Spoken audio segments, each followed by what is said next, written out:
의학이 발달한 현대에도 전염병이 발생하면 격리를 시킵니다. 예수님 당시에는 나병이나 악성 피부병은 치료를 할 수 없었기 때문에 이들은 공동체에서 격리된 채로 살아야 했습니다. 이들은 완치를 기대할 수 없는 희망 없는 삶을 살아야 했습니다. 이들의 삶이야말로 지옥 같았을 것입니다. 그런데 이들이 예수님의 치유 사역으로 말미암아 그 병이 나았을 때 그 기쁨은 어떠했을까요? 우리는 그 나병 환자의 마음을 공감해 볼 필요가 있습니다. 예수님 당시에는 나병 환자들은 하느님에게 죄를 지었다고 생각했습니다. 그럼 그들은 죽어서도 천국에 갈 수 없다는 말이 됩니다. 그런 그들이 그 병에서 나아서 공동체로 돌아간다면 얼마나 기쁠까요? 이것이 바로 구원의 기쁨인 것입니다. 사람과의 관계 단절해서 회복되는 것인데도 이렇게 기쁜데 하나님과의 관계가 회복되면 얼마나 기쁠까요? 예수님은 4장 18절에서 19절 말씀을 하신 후 계속해서 치유 사역을 하고 계십니다. 오늘 말씀은 나병 환자를 치유하는 이야기입니다. 5장 12절 말씀입니다. 예수께서 한 동네에 계실 때에 온몸에 나병 들린 사람이 있어 예수를 보고 엎드려 구하여 이르되 주여 원하시면 나를 깨끗하게 하실 수 있나이다 하니. 레위기 13장에 보면 문둥병은 오늘날 한생병으로 불리는 질병에만 국한되지 않고 일반적인 피부병 등 모두 포괄하는 말로 사용되었습니다. 문둥병자들은 부정하게 여겼으므로 타인이 접근하지 못하도록 부정하다 소리쳐야 했고 공동체에서 격리되어 살아야 했습니다. 만일 문둥병자가 깨끗하게 되었을 경우에는 희생 제물을 바친 후 정상적인 사회로 복귀된다고 레위기 14장에서 말하고 있습니다.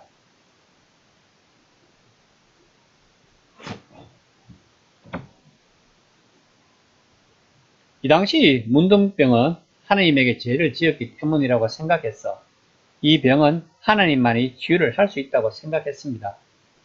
그래서 랍비들은 문둥병자가 치유받는 일은 죽은 자를 살리는 것보다 더 어렵다고 여겼습니다. 다시 말하면 죽었던 자가 다시 살아나는 것입니다. 그러니 그 문둥병자의 기쁨은 얼마나 클까요?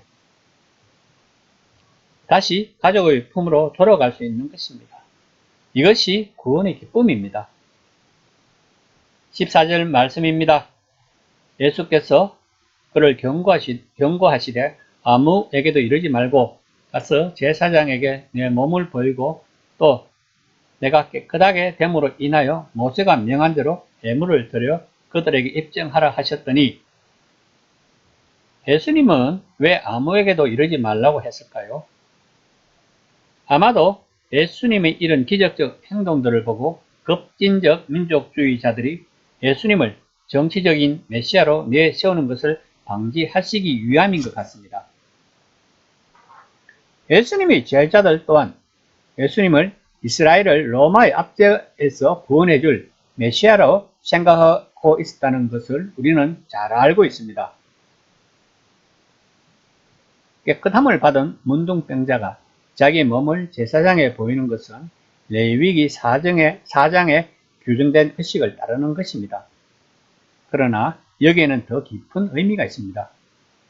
즉 문둥병자를 치료한 예수님의 메시아적 행동이 세례 요한의 제자들이 세례 요한에게 예수는 오실 메시아라고 보고할 증거가 되었다는 것을 7장 22절에서 말씀하고 있습니다.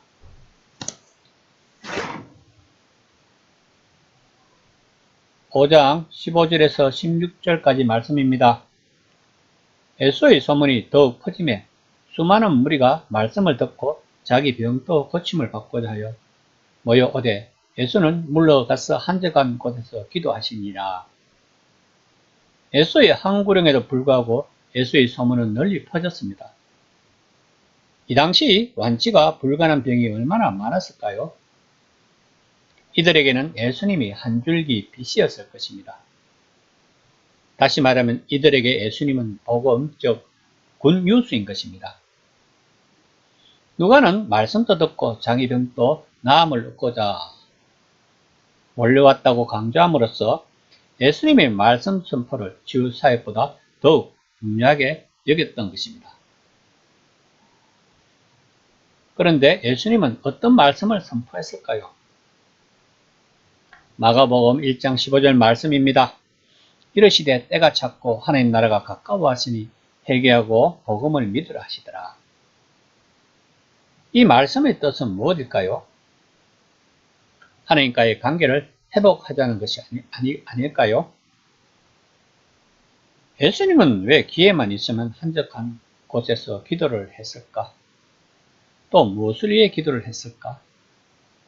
오늘날 유명한 교회의 목회자들이 다른 곳에서 말씀을 전하시고 난 뒤에는 좋은 음식점에서 식사를 하는데 예수님은 사역을 마치고 난 후 조용한 곳에서 홀로 기도를 하셨다는 것입니다. 그러면 예수님이 기도하실 때 제자들은 무엇을 했을까요? 자신들의 스승이 치유의 기적을 행하고 있으니 얼마나 의기양양했을까요? 아마도 이제 자기들의 인생은 탄탄대로라고 생각을 했을 것입니다. 그러니까 예루살렘 입성하기 전에 서로 좋은 자리를 차지하려고 다투고 했던 것입니다. 이것이 제자들이 성령 세례를 받기 전의 모습입니다.